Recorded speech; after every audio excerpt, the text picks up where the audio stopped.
Today's show is sponsored by the ABV Barrel Shop. The ABV Barrel Shop is located in the St. Louis metro community of Arnold, Missouri. The ABV Barrel Shop is focused on one thing, single barrels. Best of all, you can try before you buy. Head over to abvbarrelshop.com to sign up for their email and text distribution so you know what they have in stock, what classes are coming up, and who from the industry may be coming in to visit. The ABV Barrel Shop. It's where single barrels live. We're also sponsored by the Bar to Go. The Bar to Go offers traveling minibars that are no bigger than a small purse or toiletry bag. Best of all, they are fully customizable so you can create the perfect piece that is unique for you. If you own your own business, what a fun and unique way to promote what you do. Check them out online at thebartogo.com. That is the number 2 in the Bar to Go. If you have wholesale questions, call my friend Isabel Clark at 504-481-1297. Finally, we are sponsored by the Neely Family Distillery. NFD is a family-owned business that keeps ringing up awards in the spirits world. Head to Sparta, Kentucky to experience the family history, award-winning spirits, and meet the Neely family. Check them out online at neelyfamilydistillery.com. Now, on to the show. Let's drink!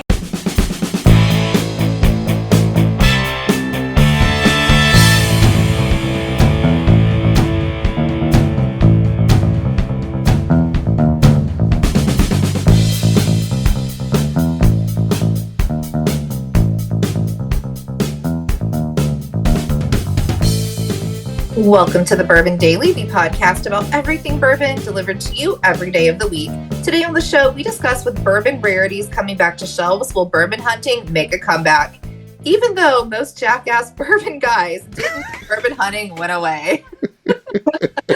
My name is McNeil. Please join me in welcoming my co-host, Steve Akeley, along with our special guests, Matt Modica, Tim Swaya, and Lenny Eckstein. Hey gang, what's up? Hey guys. What's happening, everyone? Hey, I mean, there's been this thing where people, plenty of people have bourbon hunting accounts and all that. And I'm telling you, there's been no such thing as bourbon hunting for years. Anybody who says they're a bourbon hunter and scorn all this stuff, they're bourbon overpayers. But that doesn't sound as cool on social media. I'm a bourbon overpayer. So, but yeah, we're getting to a dawn of an era that it sounds like we're going to be have opportunities to find cool things on the shelves again if you're into that sort of thing. We'll talk about that after the break. For right now, though, McNew said there's something she wanted to talk about. What is that, McNew?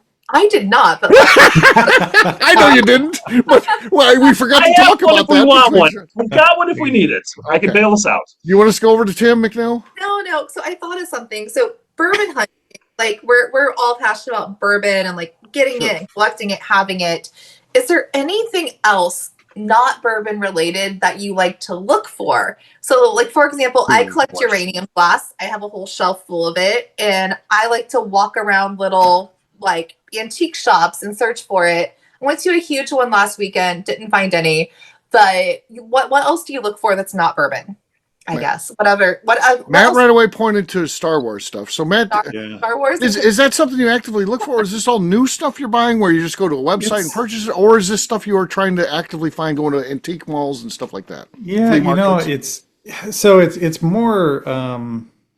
For me, it's more getting ideas of what I want to build next, which Linda hates because she's just like, you have too many robots. But I don't know. I love the whole Star Wars universe thing, and it's so if there's something interesting in the store, like a Lego set or something like that, I'll probably do that, right? But for me, it's just what looks cool and what can I use as an inspiration to do something creative with. Right. Either that or I've had the opportunity, luckily, to have some really cool pieces that I found. One was a charity for a guy who unfortunately died from brain cancer. But it was a charity where I actually have a piece of Luke's home from the desert in Tunisia. They went out and they renovated it, and there's a piece of plaster that I was able to get through an auction, which was really, really cool. So it's just, things like that are like really unique, that have a story behind them.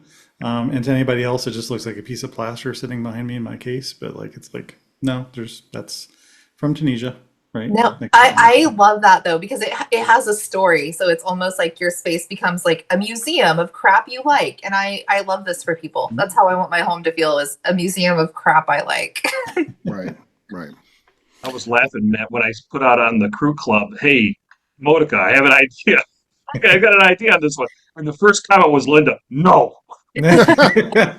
Yeah, she's made it very clear I cannot build any more droids. So like, Really? nothing bigger, nothing bigger. So. Nothing bigger. Okay. All right. Lenny, how about you? Is there anything you collect outside of whiskey bottles?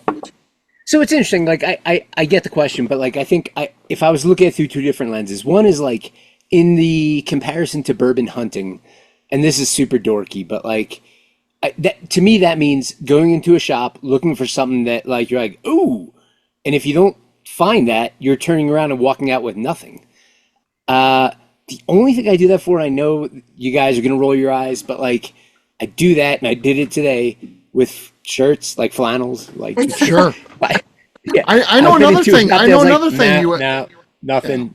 I found one that was badass, but it was too long, and I don't like to tuck shirts in, so I pushed that aside and moved on. That's It was designed for whatever. something that's 5'4", so it was. Yes. Yeah. It was just It like a fit blouse. everywhere else perfectly. The sleeves were right, but I was like, "Who the fuck?" Like, I just it was a tuck-in shirt, and I don't like those. But that's not really a collection thing. That's just like the most equivalent to bourbon hunting for me.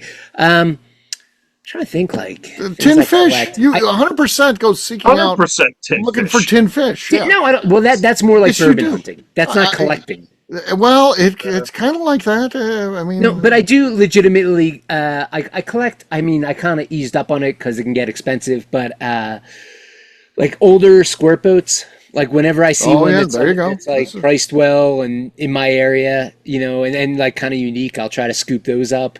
right. I like that kind of thing. Just like hanging on to stuff that's a piece of history that most other people, I don't want to say don't have room for. It's not like I have room for them.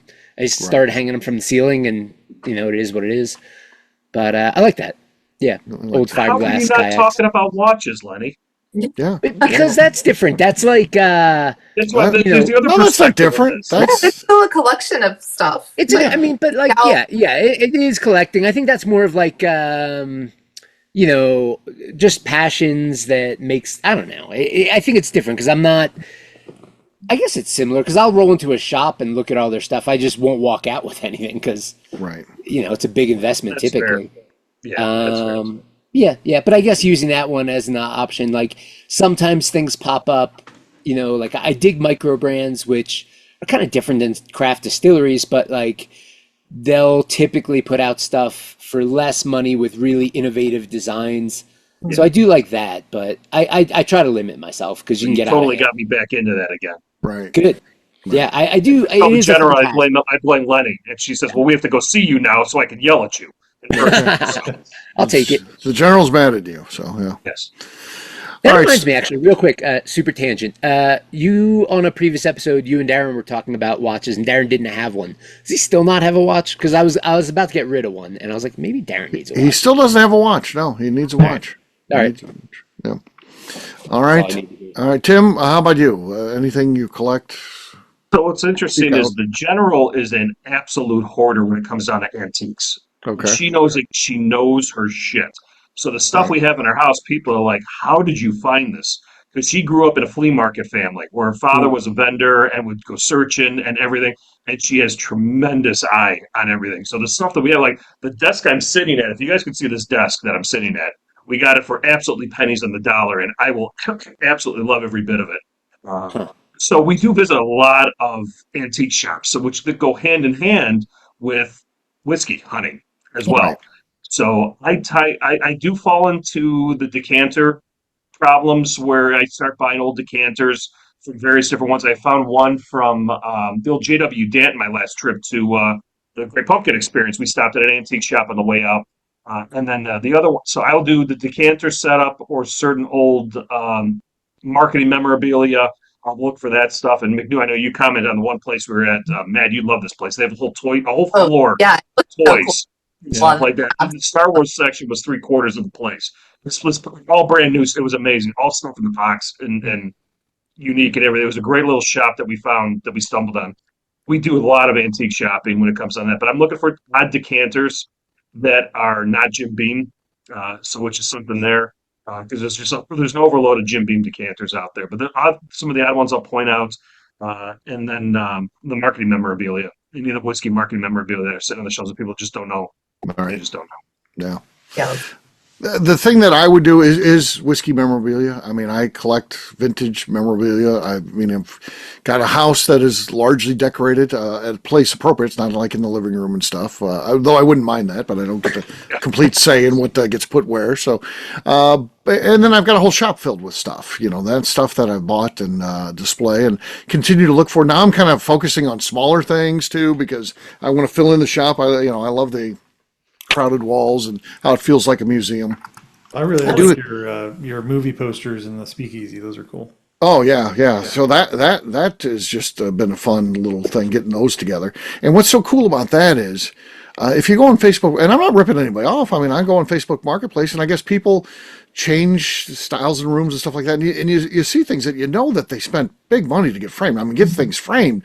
A movie poster size is a couple $100 at a minimum, I would think. And they're selling stuff for, $25. Just want to get rid of it or someone to have it. I don't know. So I've enjoyed going on Marketplace and getting that kind of stuff. So yeah, certainly done that on the speakeasy side. But yeah, mostly, personally, like when I'm at antique malls and that, what I'm always looking for is whiskey stuff. And, I could probably fill a third store if we'd have one. Third entity, my house, the store, and then the third place. Not a third store, but yeah. I don't think we're gonna. That's not in the works. So, so I'm kind of like the, I can show you guys. Though that has that weird thing where it blocks my stuff. But if you look, I've got that's all like memorabilia and stuff like that. That's just kind of in storage, no place to put all that stuff. So, and there's plenty of that around here too. So yeah. Well, and it adds up quick because it's like if you see it at a shop or you see it on Facebook Marketplace, it's like I got to get it now or it's not exactly. When do you buy it? When you see it. That's the problem with that stuff. Yeah, you don't have a place for it, but you're like, well, I'll never get that again, and I guess I can always sell it if it doesn't. I need to get the space back. But so yeah, that's what we're going on. McNeil, you asked the question. How about you? Yeah, so I do love antique shops. I collect uranium glass. Like I wanted to. You said that. Yeah. So I have that, but also like. Is that color? Is it colorful uranium glass? I'm not sure. Yeah, it's green. So it's green, but then when you put it under black light, it glows, so it looks glow in the dark. So I have a bunch of that, but I also do like vintage Halloween. So I want it to be vintage. I don't want like remakes of crap. I want the real stuff. So like I go through, like I will spend hours just searching for it. And I'm like, and if I don't find it, I'll just walk out. I'm happy to walk out because like I spent a day looking at cool shit. And I think it's got to be rewarding finding that because that is super collectible, like vintage Halloween. Yeah. That is, so I would assume it's hard to get because again, if you see it, you got to get it because that stuff goes quick. The Halloween stuff doesn't sit around. And like not to like, and some people don't know what they have. So I'm just kind of like, ooh, I'm getting that for $5. Okay. Like all day, every day. Yeah. On that note, guess what, gang? It's time to drink. What is everyone drinking? I'm going to kick this one off. I've got Hardin's Creek. This would be a bourbon hunting one. This is a corn whiskey, 11-year-old corn whiskey from Beam. So got to set the belt aside here to open this up for safety purposes. I have removed the belt on this Hardin's Creek. Let's see what we got here. That was good. That was nice. Little squeak there, but once I got past that was a solid cork pop. It could be enough, but someone gets an explosive cannon like one, they're certainly going to pass me up. We'll see what happens. Next up is going to be, let's go with Lenny. What do you got there, dude? I've got some 10th Mountain American Single Malt. Okay. All right. That was nice, but it is, alas, second place. Tim's next. I'm going to go with a little brand I found with the flagship whiskey product that we got going on with Southern Grace Distillery, and this is their Conviction Small Batch. Okay. They are out of Mount Pleasant, North Carolina. No, nothing there. Nothing there. I've retained my lead. We'll let McNeil go next. I'm going to do some Heaven Hill bottled in bond. No, that was worse than Tim's. That was sad. Yeah, that was pretty quiet. Worse than mine. Wow. Yeah, it was. It says something. All right, Matt, your last but not least. What do you got there, man? So I've got the Copper Dome Eclipse bottle. Okay. The Total Eclipse of the Hawk. Cool. So All that right. was a fun. That's an impossible one to get. Okay, Basie, but that's a well-loved bottle, so I think you did pretty good for what you got there. But not enough. I take first place there. So cheers to me. Oh. The nice healthy Cheers. pour. All right, we'll take a quick break, and then when we come back, we're going to be talking about bourbon hunting. I'm telling you it's gone away, but it may be making a comeback. We'll do that in just a few.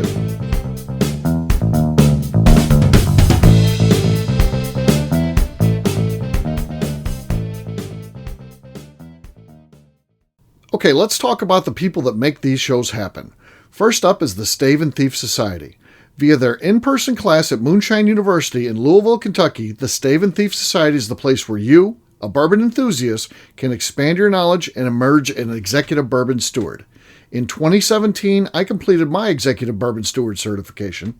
It's the most comprehensive bourbon certification available and connects you with an expansive network of bourbon enthusiasts and professionals. Check out the full listing of in-person and online certifications and join the society today by enrolling at staveandthief.com. Speaking of Executive Bourbon Steward certification, the ABV Barrel Shop in St. Louis, Missouri has developed a unique partnership with the Stave and Thief Society to offer a preparatory class to assist you in getting your Executive Bourbon Steward certification. This prep class costs only $25 and is available to take live or online via Zoom. Graduates of our class receive a coupon code good for 15% off your Executive Bourbon Steward certification held in Louisville, Kentucky. This saves you almost $90. Additionally, you can collaborate with fellow attendees to split travel costs when you go to Louisville. If you're interested in signing up for the class, simply head over to abvbarrelshop.com and check out the classes and events page. Last but not least, we are sponsored by Neely Family Distillery.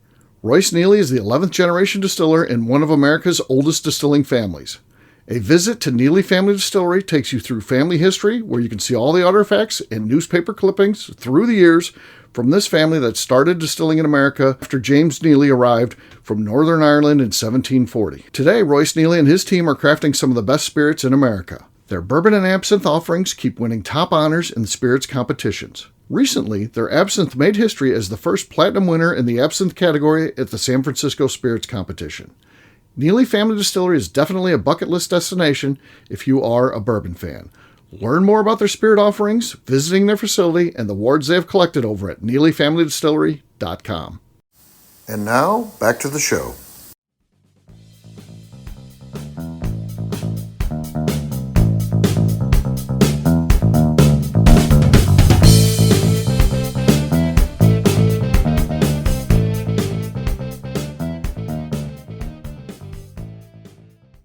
We are going to start over. Is that how the show starts out? No! Welcome back to the Bourbon Daily. Today we're discussing, is bourbon hunting really making a comeback? Yes, we are. So, bourbon hunting, and again, there's plenty of people who identify themselves as bourbon hunters. Bourbon hunters is a huge thing. We get socks in that say I'm a bourbon hunter. People snap them up because they're bourbon hunters. But I'm telling you, there's no bourbon hunting left. Oh, now, back in my day, there's the old goat guy talking. Back in my day, we did real bourbon hunting. You would go into stores, you look for dusty things that were left on the shelves. That's all been picked over. You could find cool allocated things would be sitting there. You pick them up for retail. We've got to the point now where, yes, you can find some interesting things on the shelves, but they're making you pay a premium for it. It's a multiplier of MSRP, and I don't like that. I'm not impressed by that. And again, we're going to talk about how we're kind of moving past that, but the people that were excited because they stumbled across the Blantons and spent $200 or $300 like Tim did once, I'm not impressed by that. I don't think you're cool because you dropped $200 on a Blanton. No, I'm not cool. I'm embarrassed. And you did that. You did that. Shameful. Yeah. Can't believe you remember that. Yes, I did do that. I stare at that bottle all day long with the box and the bag and everything. I'm like, right. You idiot. Yeah. It's a testament to your shame that you should have. Yes. But Tim, production's been up, right? So this is what leads to where we're at now, where it may be making a comeback with it. So much capacity has been added, has it not? You forget about how long ago Buffalo Trace double capacity. Right. And how Heaven Hill double capacity. All the main industrial producers. I like to call them industrial producers because that's really what they're industrial alcohol producers. They've double capacity 5-6 years ago, pre-COVID and all that stuff. So now you're seeing the stuff come online. Right. As a result, here you go. Yeah, you can find it now. It's more available for a bourbon hunter. Right. Yeah. And of course, most of the highly allocated stuff is really from one company, right? I mean, there's other things that are out there that we're finding, but there is one company that more so than anybody else, and that is our friends at Buffalo Trace. They have the stuff that everybody wants to find, and as they're getting caught, again, they're great at what they do. Like They're tremendous. in Missouri, they've decided that that's a state that where you can find unlimited blends, and they said it's no longer allocated, and stores went crazy buying 4 and 5 pallets, and the problem ends up being that every store has 4 or 5 pallets, so now it's all sitting there. But they made a hell of a sale, and people can find it. And now, what do you do when you have too many pallets, Tim? What do you think happens? They lower the Put it on price. sale. Yeah, it's all like $20 and stuff like that. You can buy Blandons. You finally all day have some long, as much as you want, elasticity for of demand. $21. But they're not doing that everywhere. It's not like, okay, it's unallocated in Illinois, you can't find it over there like you do. But I hear that Eagle Rare is getting ready to be in Illinois unallocated. So I'm sure there'll be pallets of that just across the river, and everybody will be able to find it there. And we'll still be in Missouri, be like, what's happened? We can't get Eagle Rare, but we're luckily, we're right on the border there. We can cross it and pick up easy to find Eagle Rare. That's the funny part about it, Steve, is that is anybody who's listens to the show, is anybody trying to track that stuff down anymore? Yes. Not the people who listen to the show, though. That's but the issue. I'm in There the. are a ton of people out there. I see it in the store because they'll come into our store because we're a whiskey store. They'll come in and they'll be like, "Do you have any Eagle Rare?" I've been on the. So Well, some people I'll be honest. I mean, like Linda and I really we like the Blantons, right? And and so, but we have made a decision that we're not going to pay a ridiculous amount for Blantons. I was about to say, man, I got a bottle waiting around for you if you have the right price. It sounds like you do probably for the whole $89, right? So, we're just not, and I think it's partially because we learned through the ABV Barrel Shop, right? And just that there is so much other whiskey out there. Right. right. That tastes well and is very good ultimately. So, and again, we don't have a liquor store because there's not a liquor store on Whiskey Row, and that's where we're staying a lot for that trip we're doing. But a quick jaunt into a couple of liquor stores, you'll be able to get your Blantons and stuff like that. And again, I don't know it'll be $89. Most of them seems like it's $99, but it's much more affordable than Tim's $200 that he's dropping on the stuff when he So it's coming down, and I think they just opened up. Yeah, he was helping out. He was doing his civic duty. So Yeah. But I think we'll get to the point where these will actually be so available that we will, again, like what's happened with the Blantons in Missouri, the prices have dropped because there's so much out there. I think we're going to get to the point where even the stuff that's harder to find, like a Blanton's or an Eagle Rare, whatever you want to say, Colonel Taylor small batch, or will be available and available for retail price. So, we're working our way towards that. It's a process, folks. We're getting there. Mm-hmm. We're seeing the progress being made. So, what do you think about all this, McNeil? Bourbon hunting coming back? I don't see people just out searching for it anymore. Like, like a guy used to be like, or whoever would be like, oh, Thursday after work, Thursday on my lunch break, I went to XYZ liquor store searching out the specific bottle because it's release season. I don't see really people doing that anymore. I don't see them spending their Saturday mornings, just liquor store hopping. It's more, oh, I popped in here because I wanted like my regular bottle and they happen to have it. Like, I don't think people are really seeking stuff out. You think that, but I feel like we're insulated because we hang out with other people like us. I mean, if you want to go to the masses, go to St. Louis Bourbon Society. Again, it's 15,000 people. I don't know how many are active, but you go there and scroll through. And what are all the pictures of? The allocated stuff. Look what I found today. Look at this. Hey, I had to. I don't know about you guys, but what I've noticed, at least with my friends and colleagues that claim to be hunters and stuff, it's more in who they know, and like, what are the connections they have to be able to get to that allocation? Of course, right? yeah. And so it's not, which takes some of the fun out of it, I guess. But I don't know. I mean, it's I don't know. You brought up a little bit of a point here. It gets to the point where the state governments then cock it all up. Mm-hmm. I'm going to throw Colorado out there because, Lenny, I'm sure there's a little change in the Colorado laws that have changed things that now have impacted a lot of sales of whiskey that are shutting liquor stores like crazy, too. So like they don't have Oh liquor yeah, stores to go to because they're shutting down because the steakhouse screwed up everything. And now here you go. What's going on in Colorado? yeah, that is happening. What have they Yeah. done? I don't even know. Well, like, I mean, the short form of it is in the last few years, they've changed the laws, which, someone in, say, Missouri, you would say, what's the big deal? They sell, bourbon in the grocery stores here too. But without going too deep into it, what it essentially amounts to is the rug was pulled out from under liquor store owners who worked under a specific set of laws that paved the way to some really awesome things in Colorado. And overnight they changed, and it's been decimating the independent liquor stores. And those are the ones that you want to go to find stuff, but they've gotten the shit kicked out of them by Kroger and the like, Right. Costco. So I mean, it's a bummer in Colorado. I could complain about that all day, but Right. I mean, when it comes to bourbon hunting in general, I do still think it's kind of happening out here. To your point, Steve, about like scrolling through and seeing what people got. Right. I mean, coming from the side of a small distillery, I love enthusiasm for all things bourbon and whiskey broader, but I hate the notion of like hunting for the Grail bourbon bottle to add to the collection that's almost complete or to brag to your friends, because that just means they're buying from, as Tim would say, the industrial producers.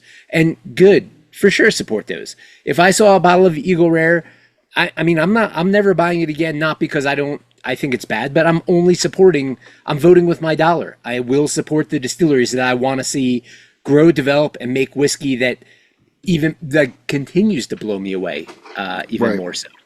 And I guess like what I want to see, maybe it's a shift in the just general semantics of bourbon hunting, is I'd rather see people go into a liquor store that they like, whether it be the same one all the time or different ones they think, this is a cool shop, and to walk in and they walk out with a goddamn bottle that's not something that has to be like bragging right to their friends. It's something they can say, I'm going to check this out. I'm going to see what this one's all about. I'm not going to post a photo of it on a bourbon group and say, what do you guys think of this bottle while Right. it's still sealed? Because you bought it. You fucking figure out what you think of the bottle. Yeah. And don't worry about if people think you're cool or not. Right. I always thought that, Lenny. But they're like, did I do good? I Preach, don't know Lenny, if you preach. for your- if you don't like. Yeah. Yeah, that drives me crazy too. I mean, obviously, I'm a store that focuses on brands that most people walk in and haven't even heard of. I mean, but and again, not everyone's open to this. But the ones that are willing to sit at my tasting bar and go through and determine what they like by their palate, that's my potential customers there. And like I said, not everybody is that. Some coming in because they were seen as a whiskey store on Google, and they come in and they're disappointed because they want to be able to. What do you got? Where's your Blantons? Where is this stuff? Or I don't know these. Okay, well, you want to try some? Some I go don't. back to COVID, Steve, where I mean, how many times has that one person had that such a tough day, and they show that bottle of the Al Young Yeah, Four yeah, Roses that's still unopened to Yeah. this yeah. day. Annoying. Yeah, tough day. Oh. Well, so you just look at the bottle to get for the stressor is just to look at it, because I'm going to see a post in 2 weeks where another tough day and that bottle is still sealed. Yeah. Yeah. I just laugh at those days. We have it. Thank God for McNew and Becca Sue and Justine and Akeley and Lenny and all of the old guard that opened a lot of our eyes to what else is out there with everything else, because like I popped a bottle of Southern Grace. I never would have found them if they didn't reach out to an email to get on the flagship whiskey event.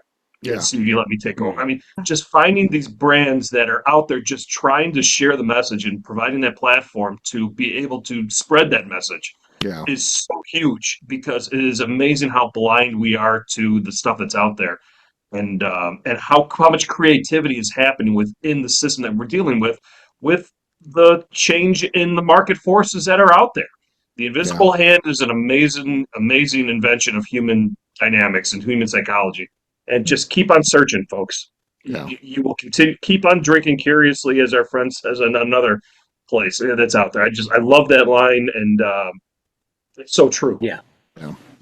Well, there you go. There's a little bit about bourbon hunting and an update, and how things can be evolving and what to expect in the future. We'll have some fun watching this and seeing what happens. As we wrap this one up, we'll talk about where people can find us. Matt, we're going to start with you. Where can people find you? You can find me on my website at sabertoothcyber.com. All right. Tim. You can find me on Instagram at SwyGuy2112 and on YouTube at Our Flagship Whiskey. Lenny. You can find me and the rest of Deerhammer on social media at Deerhammer.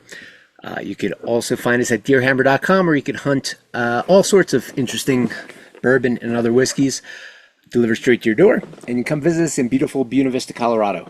All right, fair enough. McNew. I'm on Instagram at McNew ABV. All right, for me, I'm an easy guy to find. I'm at Steve Akeley, Twitter, Instagram, or Facebook. I've got a website, steveakeley.com. We've also got a company website. That thing's going to be abvnetwork.com. Check that one out. Everything that we do is out there. Also, come by and see me. I'm at the ABV Barrel Shop, that place where you can try before you buy. We're online, abvbarrelshop.com. McNew, anything else to say before we get out of here? I'd like to remind the audience to please give us a 5-star review. That includes comments. It helps new people find the show, which is very important to us. And if you like what we're doing, we ask that you please visit our Patreon page at patreon.com/the ABV Network. Great job today, gang. For our audience, we'll have a brand new show for you tomorrow. Looking forward to that. Until then, take care, everybody. See ya! Bye. Bye. See you, everyone.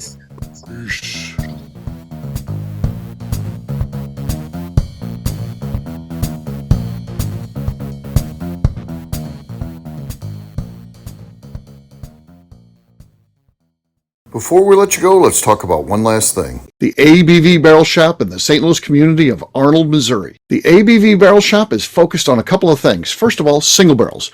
We are the place where single barrels live. We go to distilleries, taste through the whiskey, select the best barrel, and have it shipped to our store where we present it to you, our customers, by allowing you to try before you buy. We're also known for the classes that we have in our education center in the store, as well as the events we have with industry professionals from the bourbon business. If you're in the St. Louis area, please come by and visit us at 6 Fox Valley Center in Arnold, Missouri. Or at a minimum, at least sign up for our email and text distribution so you know exactly what's going on in our shop over at abvbarrelshop.com. This is Steve Akeley, owner of the ABV Network, signing off. We thank you for listening to our programming and truly appreciate your support. The Bourbon Daily is part of the ABV Network. For more information or to become a sponsor, please visit abvnetwork.com. Thanks for listening and cheers. This has been a Steve Akeley production.